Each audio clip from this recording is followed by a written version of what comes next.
नमस्कार दोस्तों, कैसे हैं। उम्मीद करते हैं आप अच्छे होंगे, स्वस्थ होंगे। तो शुरुआत करते हम। फ्रेंड्स, पिछले वीडियो में हमने आपसे चर्चा की थी कि कैसे प्लासी के युद्ध में सिराजुद्दौला की हार होती है। उसका अपना ही सेनापति उसे धोखा देता है और वो भागकर दिल्ली जाता है, जहाँ पर उसकी हत्या हो जाती है। इसके बाद उसी वीडियो में हमने आपको इतिहास में ब्लैक होल की घटना जो घटित हुई थी उसके बारे में चर्चा किया था। उसी वीडियो में हम ये चर्चा किए थे कैसे धोखे की नींव पर आपका अंग्रेजी हुकूमत आई थी। और उसी वीडियो पर हमने चर्चा किया था कि कैसे मीर जाफर आपका बंगाल का नवाब आगे बनता है। तो इस वीडियो में हम उसी कड़ी को आगे जोड़ते हैं और बढ़ाते हैं। तो इस वीडियो में हम जो चर्चा करेंगे, प्रमुख बिंदु ये होंगे कैसे मीर जाफर मीर कासिम के बाद पुनः बंगाल का नवाब बनता है, कैसे क्या इलाहाबाद की प्रथम संधि में हुआ था, द्वितीय संधि में हुआ था, किसके साथ इलाहाबाद की प्रथम संधि हुई थी, किसके साथ इलाहाबाद की द्वितीय संधि हुई थी। और इसी वीडियो में हम बात करेंगे कि बंगाल में द्वैध शासन कैसे लागू हुआ था, द्वैध शासन की क्या अपनी कंडीशन होती थी। तो देखते हैं पूरा वीडियो पर। देखते मीर जाफर। तो प्लासी की सफलता के बाद अंग्रेजों ने मीर जाफर को बंगाल का नवाब बना दिया गया 25 फरवरी। इसके बाद क्या होता है, इस समय जो आपका गवर्नर होता था रॉबर्ट क्लाइव होता था।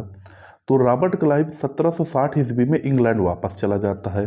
और ध्यान रखिएगा, रॉबर्ट क्लाइव ही मीर जाफर को अपने पक्ष में मिलाया था। और यह चला जाता है 1760 में इंग्लैंड। इसकी जगह पर अस्थायी गवर्नर बनता हालवेल। ये वही हालवेल है जिसने आपके ब्लैक होल की घटना का जिक्र किया था। इसमें से कहा था कि जो सिराजुद्दौला था वो 18/14 के कमरे में 146 लोगों को अंग्रेजों को भर दिया था, जिसमें से मात्र 23 जिंदा बचे थे और उन्हीं 23 में से अकेले आपका हालवेल था। तो इसके बाद फिर आपका उसने आरोप लगाया मीर जाफर पर कि यह डचों को संरक्षण देता था। परंतु नवाब का जो मुख्य अपराध था वो अपराध था कि इस अंग्रेज थे वो धन की मांग ज़्यादा कर रहे थे। इसका मेन कारण ये था। कुछ समय बाद वेंसीटाट बंगाल का स्थायी गवर्नर बनता है और यह अंततः निर्णय ले लेता है कि हम इस नवाब को बदल देते हैं। फिर इसके बाद ये करता क्या है, मीर कासिम से समझौता करता है वेंसीटाट। और समझौते में शर्त रखता है कि मुझे वरदावन, मिदनापुर और चटगांव की दीवानी प्राप्त हो। अब ये कंडीशन से आपका मीर कासिम से समझौता करता है। फिर वेंसीटाट मुरादबाग में मीर जाफर को बुलाता है और उसके समक्ष एक प्रस्ताव रखता है। प्रस्ताव में कहता है कि मीर कासिम को नायब सूबेदार की नियुक्ति करे और निजामत का अधिकार दे दे। ये कंडीशन रखता है मीर जाफर के ऊपर।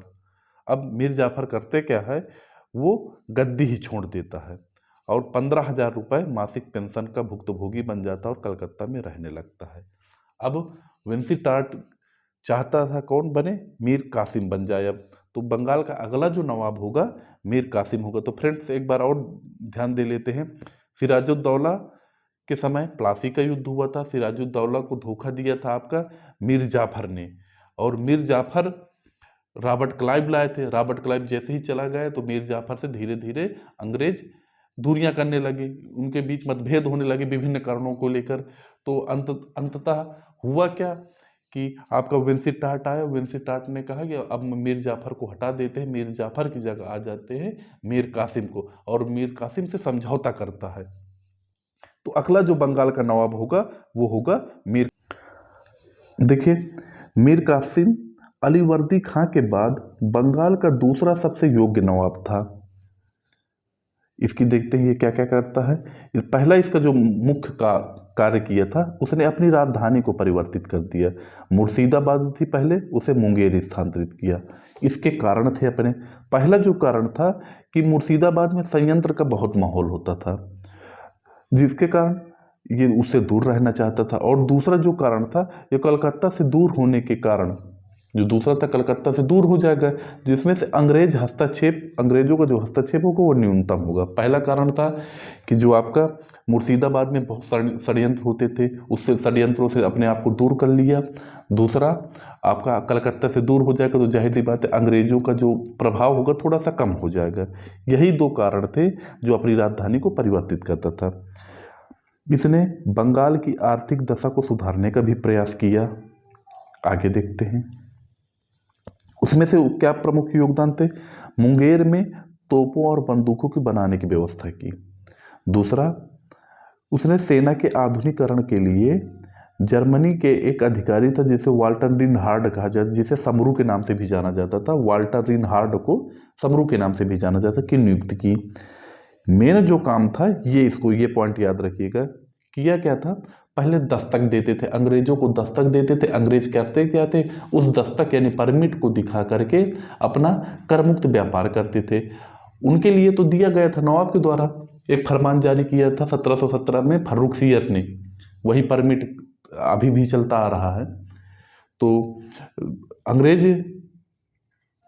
अंग्रेज उस परमिट को दूसरे लोगों को किराए में दे देते थे। तो इससे होता क्या था कि राजस्व वसूली में कम आता था, जिससे राजकोषीय घाटा बढ़ता जाता था।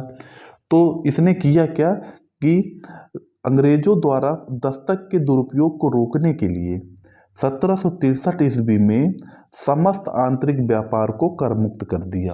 अर्थात क्या किया कि अब जितने भी आंतरिक व्यापार होंगे उनमें किसी भी प्रकार का सभी के लिए मुक्त कर दिया, यानी परमिट की अब किसी की आवश्यकता थी ही नहीं। आगे देखते हैं, अंग्रेज इसके इन व्यवहारों को सहन न कर सके और इससे ईर्ष्या करने लगे। अब जब ये इतने सारे कार्य करने लगा तो अंग्रेजों को आभास हुआ यार इससे अच्छा तो मीर जाफर ही था, कम से कम वो कुछ पैसा तो देता था, ये क्या करता रहा, ये तो और कंपनी को घाटा कर रहा है। तो कहते फिर ये मीर जाफर को नवाब बनाने का प्रयास करते हैं और मीर कासिम के विरुद्ध क्या कर देते हैं, युद्ध घोषित कर देते हैं। अंत में होता क्या है, मीर कासिम मीर जाफर को बंगाल का नवाब बनाते हैं और मीर कासिम हटते हैं। इसी बीच क्या होता है, ये हटना और बनाने के बीच में की जो एक विशेष युद्ध था जिसे बक्सर का युद्ध कहा जाता है, इसी दौरान हुआ था। तो देखते हैं, मीर जाफर से जो कंडीशन रखी गई थी वो सिर्फ ये थी कि नमक पर कर लेगा, बाकी कोई कर नहीं लेगा।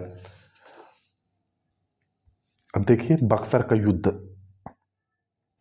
देखिए जब मीर जाफर को पुनः बंगाल का नवाब घोषित किया गया और मीर कासिम को युद्ध के लिए कहा गया, तो मीर कासिम ने अंग्रेजों से को चेतावनी दी कि युद्ध नहीं करते हैं, लेकिन वो अंग्रेज मानते नहीं हैं। तो वो जो भी अंग्रेजी कैदी थे वो समरू की सलाह पर क्या कर देता, उनकी हत्या कर देता। अंग्रेज और ज़्यादा चिढ़ जाते हैं फिर मीर कासिम से। होता क्या है, अब मीर कासिम के विरुद्ध युद्ध होता है। मीर कासिम भाग कर आपका आता है अवध, जहाँ पर अवध का नवाब शुजाउद्दौला होते हैं और अवध में ही पहले से मुगल सम्राट शाह आलम द्वितीय मौजूद होता है। अब देखते हैं आगे। अब इन तीनों के बीच समझौता होता है। इन तीनों की संयुक्त सेना पटना के पास बक्सर में डेरा डाल लेती है। अब अंग्रेजों और इन संयुक्त सेनाओं के बीच युद्ध होता है। अंग्रेजों की तरफ से जो नेतृत्व कर रहा था हेक्टर मुनरो कर रहा था अंग्रेजी सेना का। हेक्टर मुनरो की सेना इन तीनों की संयुक्त सेना को पराजित कर देती है। अब मीर कासिम क्या भाग कर दिल्ली चले जाते हैं और वहीं पर उनकी मृत्यु हो जाती है 1777 ईस्वी में। और हारने के पश्चात मुगल सम्राट शाह आलम द्वितीय अपने आप को आत्मसमर्पण कर लेता है।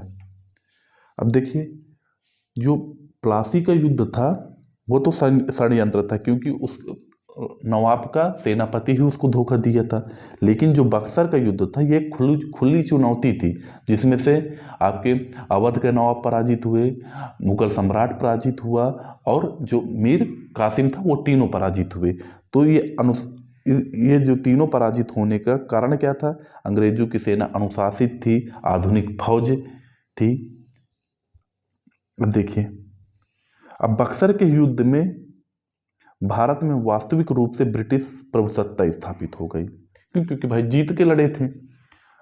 अब 1765 ईस्वी में मीर जाफर की मृत्यु हो जाती है और उसके का पुत्र नजमुद्दौला बंगाल का नवाब बनता है।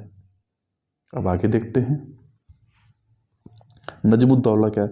बक्सर के युद्ध के बाद क्लाइव पुनः ब्रिटिश गवर्नर बनकर भारत आता है। उसने बंगाल के नवाब और मुगल सम्राट अवध के नवाब शुजाउद्दौला से संधि करता है। 3 लोगों से संधि करता है, बंगाल के नवाब से, मुगल सम्राट से करता है और अवध के नवाब से करता है। क्यों करता है संधि? क्योंकि उसका मानना था कि अभी बंगाल की सत्ता संभालने का उचित समय नहीं है। इसके भी कारण थे अपने, उन प्रमुख कारण को देखते हैं। क्योंकि प्रशासनिक अधिकारियों की कमी थी, पहला। दूसरा था, सत्ता संभालने से डच, फ्रांसीसी व पुर्तगाली एक हो सकते थे और ये तीनों मिलकर भारतीय शक्ति को एकजुट कर सकते, तो सब एक हो जाए, फिर अंग्रेज अकेले पड़ जाएं। तो इसलिए अभी वो सत्ता संभालना उचित नहीं समझते थे। और मुगल सम्राट की प्रतिष्ठा थी अभी, जिसके कारण भारतीय शक्ति एक हो सकती थी। ये 3 प्रमुख कारण थे जिसके कारण से क्लाइव नहीं समझता था कि अभी हम बंगाल की सत्ता, जीत तो लिया था, चाहता तो अपनी सत्ता पूरी ले लेता, सब राजस्व और वित्त सारे वो अधिकार ले लेता, लेकिन वो अभी लेना उचित नहीं समझा। क्लाइव ने मुगल सम्राट और अवध के नवाब से इलाहाबाद की 2 संधियां करता है। अब याद रखिएगा, मोस्ट इंपॉर्टेंट है, यहाँ से पॉइंट बनता है। इलाहाबाद की संधियां किन के बीच होती है? अवध के नवाब शुजाउद्दौला और मुगल सम्राट शाह आलम द्वितीय से इलाहाबाद की संधियां होती हैं। देखिए, और जो इलाहाबाद की प्रथम संधि थे वो हुई थी 12 अगस्त 1765 ईस्वी में। उस संधि में कहा गया था, किसके साथ हुई थी? मुगल सम्राट शाह आलम द्वितीय से हुई थी। इस संधि में प्रावधान किया गया था कि बंगाल, बिहार और उड़ीसा की दीवानी कंपनी को दे दिया जाए। ठीक, आगे देखते हैं। इसके बदले सम्राट को अवध के नवाब से कड़ा व इलाहाबाद के जिले दे दिए जाए। मुगल सम्राट को 26 लाख पेंशन दे दिया जाए। अब इतना कंडीशन हुई थी। पहला हुआ था बंगाल, बिहार, उड़ीसा की दीवानी। दूसरा था कड़ा इलाहाबाद के जो जिले थे वो मुगल सम्राट को दे दिए जाए और मुगल सम्राट को 26 लाख रुपए पेंशन दे दिया जाए। ये 3 कंडीशन रखी थी। अब इलाहाबाद की दूसरी संधि हुई थी आपके अवध के नवाब शुजाउद्दौला और क्लाइव के बीच। पहली संधि मुगल सम्राट के साथ और दूसरी जो संधि थी वो अवध के नवाब शुजाउद्दौला के साथ हुई थी। देखते हैं इसमें क्या था। अवध का राज्य कड़ा और इलाहाबाद को छोड़कर सब दे दिया गया, यानी कड़ा व इलाहाबाद मुगल सम्राट को दे दिया, बाकी जो पहले से था वो सब अवध को ही रखे रह गए। आगे, अवध में कर मुक्त व्यापार करने की सुविधा कंपनी को मिल गई। फिर कंपनी को 50 लाख रुपए तथा चुनार दुर्ग अवध से प्राप्त हो गए। इस संधि में ये 3 चीजें शामिल की गई। अब हम बात करते हैं बंगाल में द्वैध शासन कैसे लगा, क्या इसकी मंशा थी, रॉबर्ट क्लाइव की क्या मंशा थी, वो समझते हैं। देखिए, जैसे जफर की मृत्यु हो गई तो उसका बेटा नवाब बनता है, नजमुद्दौला जिसे नाम दिया गया था। नए नवाब से एक संधि के द्वारा प्रांत की सुरक्षा कोलकाता काउंसिल के हाथ में दे दी गई। यानी नया जो नवाब था उससे ये कहा गया कि आपके प्रांत की जो सुरक्षा का जिम्मेदारी हम लेते हैं। अर्थात अब नवाब की सेना क्या हो गई? समाप्त हो गई। अंग्रेजी सेना सुरक्षा की जिम्मेदारी ले लिया। एक संधि का एक और प्रावधान था कि जो नायब सूबेदार था उसकी नियुक्ति होगी और वह नियुक्ति कौन करेगा? कंपनी करेगी। अब देखिए, अंग्रेजों द्वारा होनी थी नायब की नियुक्ति। मोहम्मद रजा खां को नायब सूबेदार नियुक्त किया गया।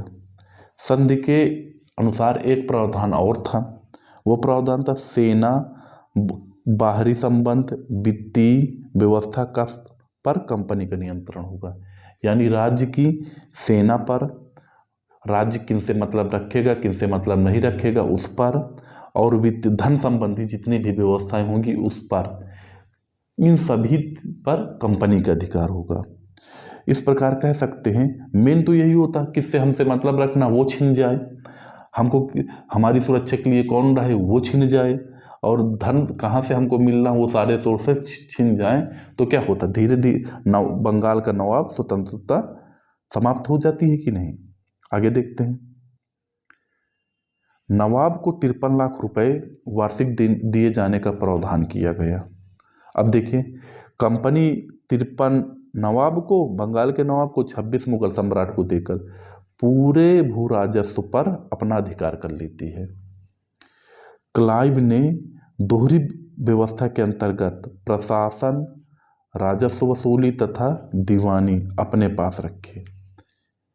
याद रखिएगा यही है द्वैध शासन कि कंपनी प्रशासन के लिए, राजस्व वसूली के लिए तथा दीवानी के सारे अधिकार अपने पास रखे, और आंतरिक शांति व्यवस्था, फौजदारी, न्याय एवं समस्त प्रशासनिक दायित्व नवाब पर छोड़ती है। अब देखिए यह एक ऐसी व्यवस्था थी जिसमें अधिकार और उत्तरदायित्व दो अलग अलग थे। अधिकार उसका था, उत्तरदायित्व इनका है, नवाब का। इसे ही द्वैध शासन कहा जाता है। तो फ्रेंड्स ये रहा आपका बंगाल में द्वैध शासन, इलाहाबाद की 2 संधियाँ। अगले वीडियो में हम पढ़ेंगे अवध के बारे में। अवध का जो साम्राज्य बफर स्टेट कहा जाता था अवध को, इसके बारे में पढ़ेंगे। सिख के बारे में पढ़ेंगे। तो फ्रेंड्स ये वीडियो आपको अच्छा लगा हो तो इसे लाइक एवं सब्सक्राइब करना ना भूलें। अगला वीडियो बहुत जल्द आने वाला है। तब तक के लिए धन्यवाद, नमस्कार।